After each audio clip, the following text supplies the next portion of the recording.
It's game jam time.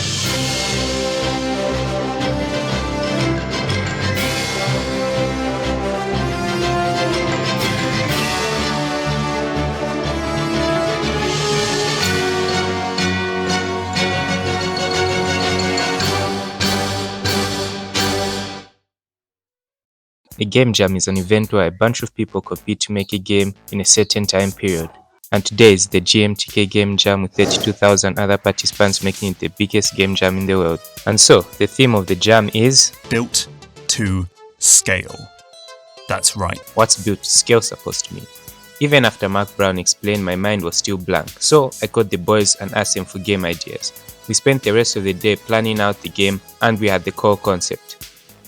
So, this is it in a nutshell. You play as an ant named Antoine who wants to be as strong as his brother and dad. So, he went to a shaman and well, the shaman gave him what he wanted, but there's a side effect to it. He can't stop growing. I booted up Godot and started coding the movement and now our player is moving. That was all for the day because looks like I spent too much time coming up with crazy lore with the boys, so I hit the sack. I woke up early around 7 AM only to find the electricity went out. Where I live, making games is twice as hard because every single day we have no electricity for 12 hours, meaning finishing the game will be twice as hard because even though Mark gave us 4 days to finish the game, if you don't have electricity for 12 hours a day, it's the same as having to finish the game in 2 days.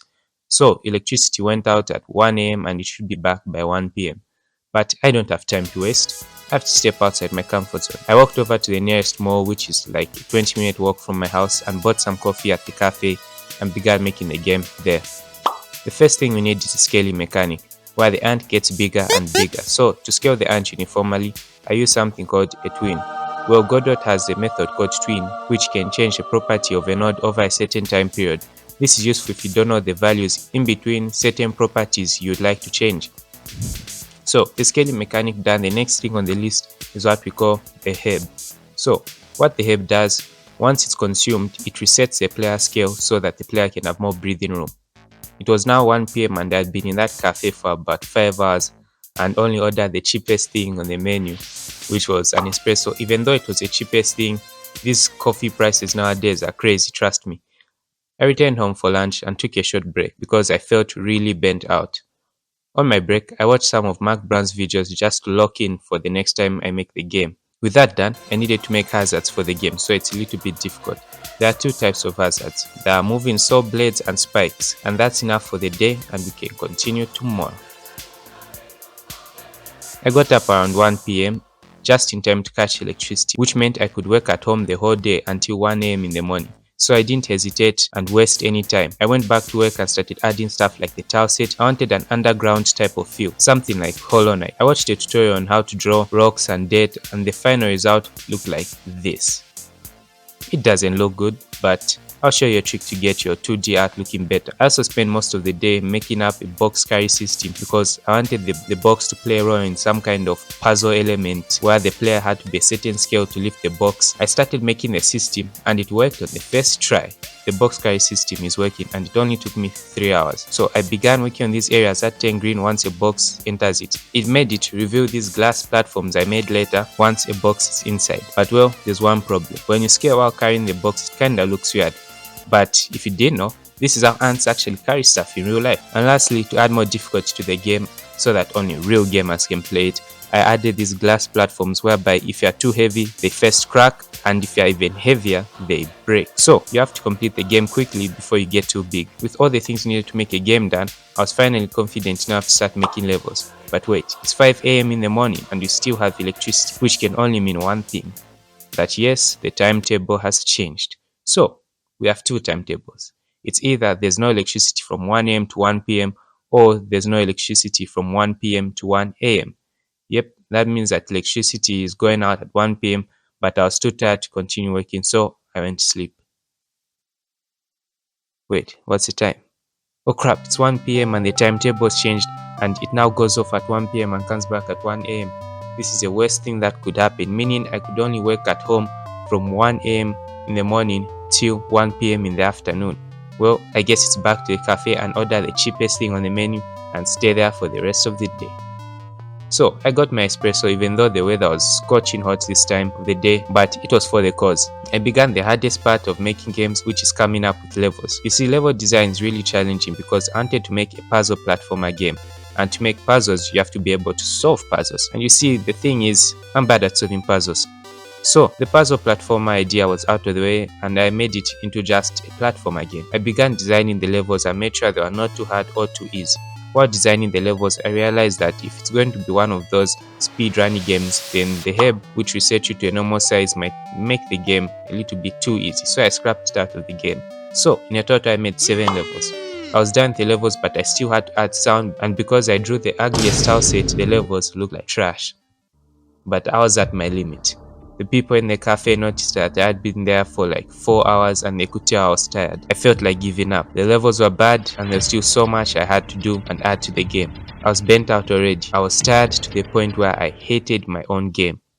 But then I looked at my YouTube channel and I had gained 1 more subscriber. I now had 9 subs. I wasn't going to let my subs down. I wasn't going to let something as foolish as a limit stop me. I wasn't going to stay down for the count when they were counting on me. And just like that, an electric pulse of motivation traveled through my veins and I was back at it again. I began adding light into the level and I added fog in the background just to make the lights pop out even more. Then I noticed something. Hollow Knight have these shadows that cover up the tile set. So I tried to replicate that and it made the game look much better already. I added music and sound to the game and it was actually looking like something finished. All that was left was to add the menu, cutscenes and upload the game to itch.io. It was 8 PM and the cafe was closing, so I had to leave. I arrived at home to no electricity and was so frustrated because I had the energy to work but there was no energy to work, if you know what I mean. So I waited until 12 PM and I guess we can call this day 4.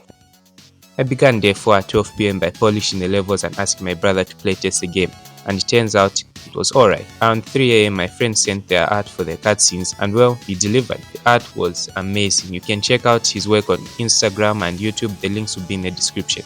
I added the cutscenes to the game and all that was left was more place testing and the itch page. Another thing I noticed is that when you die, your scale does not reset. It only resets when you hit the restart button, which made the whole scaling mechanic a little futile. So to prevent people from just spamming the reset button when you die, I added a speedrun timer, which increases by 5 each time you restart the level, which means it gives people a reason to try to beat the level without restarting the game.